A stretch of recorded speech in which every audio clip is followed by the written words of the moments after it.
This is the next video. In this we are doing Pythagorean triplets.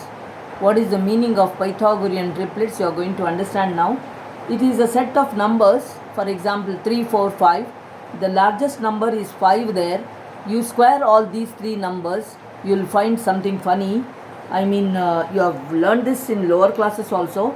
3, 4, 5, if you just square them, see, you are squaring all those three numbers here. I have squared the three numbers, and you will see that the square of the largest number 5 the whole squared is equal to the sum of the squares of the other two sides 9 and 16, or 16 plus 9.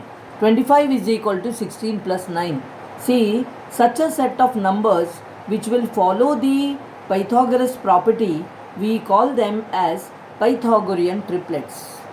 We call them as Pythagorean triplets. So, if three numbers are, they can be, these three numbers can be the measurements, can be the measures of three sides of a right angle triangle. They can form the sides of a right angle triangle. That is the meaning. So 3, 4, 5 is called as Pythagorean triplet. And then now next is 6, 8, 10.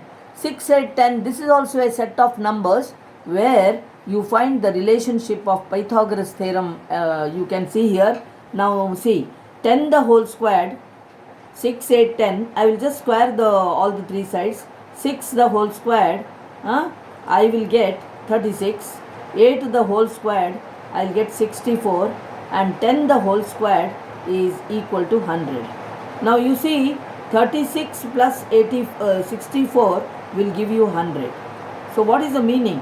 6 squared plus 8 squared is equal to 10 squared.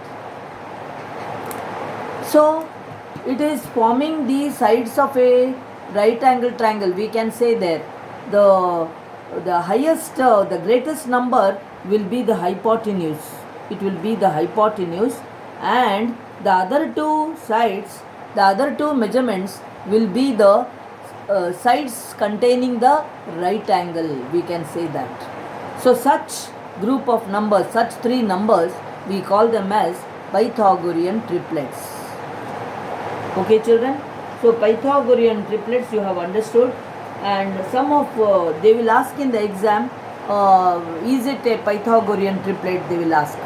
So then what you should do, the squares you have to find out of those three sides, and the longest sides, the square should be equal to sum of the squares of the other two sides. If it is so, then you can say that is a Pythagorean triplet. You can mark the answer there. It usually comes in MCQ. So that is the Pythagorean triplets meaning. Okay. Now still you can get so many by just multiplying by some number. First one at least you should know. Then you can go on multiplying it with some number. Say 2 you have multiplied. See, 2 3s are 6, 2 4s are 8, 2 5s are 10. So you have got a triplet there. So like this you can write any number of triplets. See, one triplet we wrote there 3, 4, 5. Okay. And next triplet is 6, 8, 10. So I will see, you see now what is the, how do we get this one.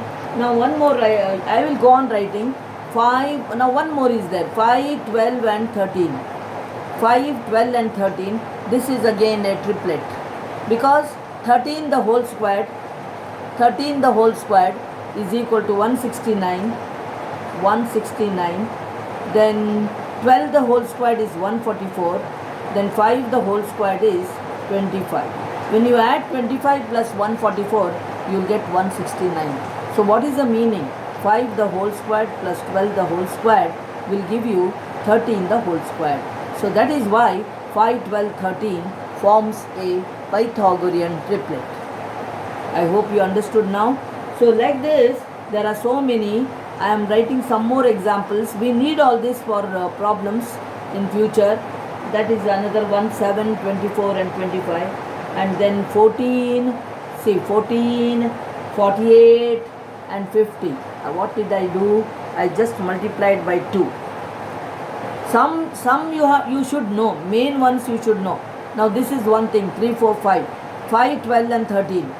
If you know the some of special ones, then you can just multiply them with some numbers, with some number, and get the Pythagorean triplet.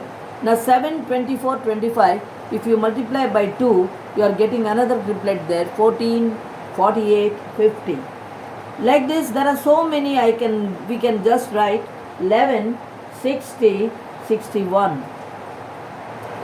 See, so many triplets we can write here, huh?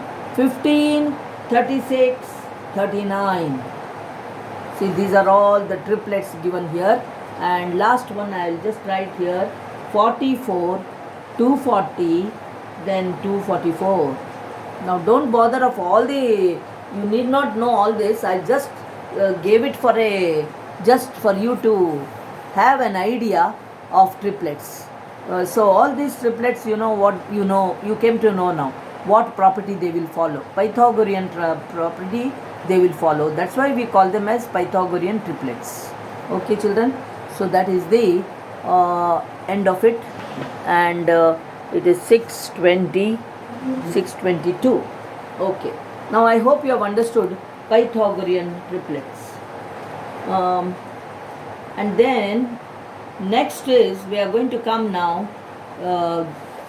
exercise problems. So Pythagorean triplets I have already told you. Now in exercise 2.5, the first problem is that only. So just open the book.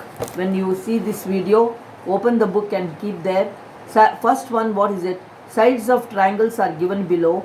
Determine which of them are right triangles. In case of a right triangle means right angled triangle, write the length of its hypotenuse. The hypotenuse will be the longest side. I hope you know it. You should know it. The longest side will be always the hypotenuse. The very first sum now, 7, 24 and 25. I had just now written there. It will form the sides of a right angle triangle. Because the longest side is 25 there. So you should show why it is right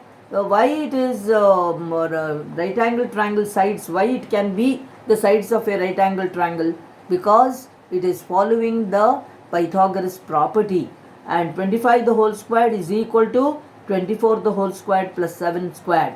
You will surely get that. Now next is some you may not get here because they have told you sides of triangle are given below. Determine which of them are right angle triangles. So in these 4, there might be one which is not. See, for example, second one is not a Pythagorean triplet, because in this book, I don't know why they have not mentioned Pythagorean triplet. Anywhere in this one it's there, I don't know. So Pythagorean triplet means they will be the numbers here which are given here, no? They will follow the Pythagoras property. Now see, 3 squared, 3, 8 and 6. See, 3, 8 and 6, I don't think it will be, let us see if you want. 3 the whole squared is how much? 9. 8 the whole squared is 64. 6 the whole squared is 36. No. The longest side 8 if you take, you get 64. But when you add the other two sides, 36 plus 9, you won't get 64 at all. So these 3 measurements given here, it cannot form the right angle triangle. It cannot form at all because it is not following the Pythagoras property. I hope you understand. And so this is not Pythagorean triplet. 3, 8 and 6 is not a Pythagoras triplet. Then 50, 80, 100. So you have to see like this. Fourth one, it is a Pythagorean triplet only. Now next problem, we have done this actually in our theorem. So PQR, see, I'll just tell you why, how we have got in theorem where we have proved it and all. So second one, you see, PQR is a triangle. I'm just showing you roughly. Anyway, you can take the help of your solution book, this and PDF and all, you know that. So I am just explaining here, and you have to do the sums. Now all these years I was doing the same. I was not doing each and every sum on the board or something like that. No, I never do it. I will just go on explaining. and some sums I will give in the class. When I was in class, I used to give them the proof and all, but I won't give each and every sum. They have to do it by themselves. You have to do by yourselves, but explanation will be there. That's all. So I won't give everything. I won't write on the board. I am not such a teacher. I don't do it. I will just explain, and you have to do it. You have to understand in the class, and you have to do in the class workbook.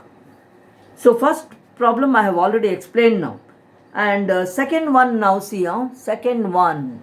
So what's the time now? Time is 10:36. See, I have to see the timings also at the same time. PQR is a triangle right angled at P. So you have to draw the figure accordingly. Right angled at P means you have to name it as P there.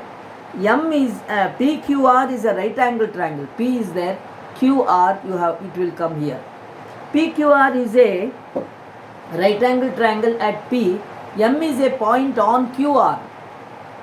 So M is a point on QR, anywhere you can mark, such that PM is perpendicular to QR. Array, it is our theorem's figure only. From P we have drawn a perpendicular, so this will be 90, this will be 90 here. Show that PM squared. So to show here PM squared, so the formula of the perpendicular you have to show, you have to prove. We have proved it actually in one video. I have proved it. PM squared is equal to QM into MR. It seems that is the second problem of yours in the textbook, and you have to remember this as a formula also. So in this figure, the angle P is a right angle there. QR will be the hypotenuse, and PM is the perpendicular there. I have told you this PM also will have a formula, and we had learnt it in the previous in some video, that PM squared is equal to QM into RM or QM into MR. That they have asked us to prove here in this problem. Now to prove it also, it is not at all difficult.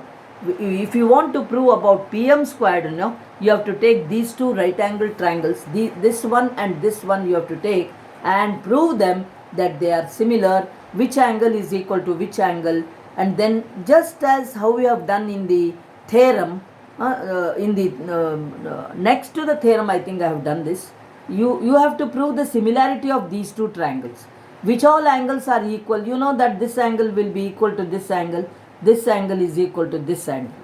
That point you should never forget in that figure. I have been telling you many times. So in this triangle there will be 190 degrees angle. In this triangle there will be 190 degrees angle. So write with 3 letters, that will be better. And then 90 degrees angle opposite side will be PQ. Here it will be PR. And then this angle is equal to this angle. This angle is equal to this angle. I am showing you there in the figure. So you can get the ratios there, and then you will get there.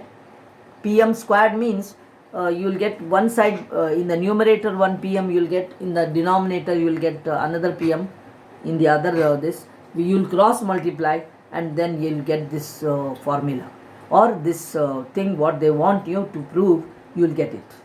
So these two triangles you have to prove it similar. If you have to prove it similar, I have told you so many times that which angle is equal to which angle you have to write, and then write the first letter and the second letter, you just mark there, write the ratios. When you write the ratios, you will get the required thing. So this all only out of practice. When I explain, it's not over. You have to write it and learn. So okay, next one, third problem is, for third problem it is already time. I will stop it now, and so rest all, about 17 problems are there. By tomorrow I'll be doing it, complete this, and optional problems also you have to try some of them. I will tell, of course not all in the class. Those who are a bit weak in maths, I won't tell them to do, but others they can try. Those who want to score in maths, they have to try the problems in the optional page also, exercise 2.6. okay, so there will be some who need who will uh, who will have the intent this one to score marks in maths, those who are good in maths. And so I don't know anybody of you now who is good in maths and all. I don't know much, so I have to see now your test paper, how you do, how you have done. Okay, let's see. So I will end it.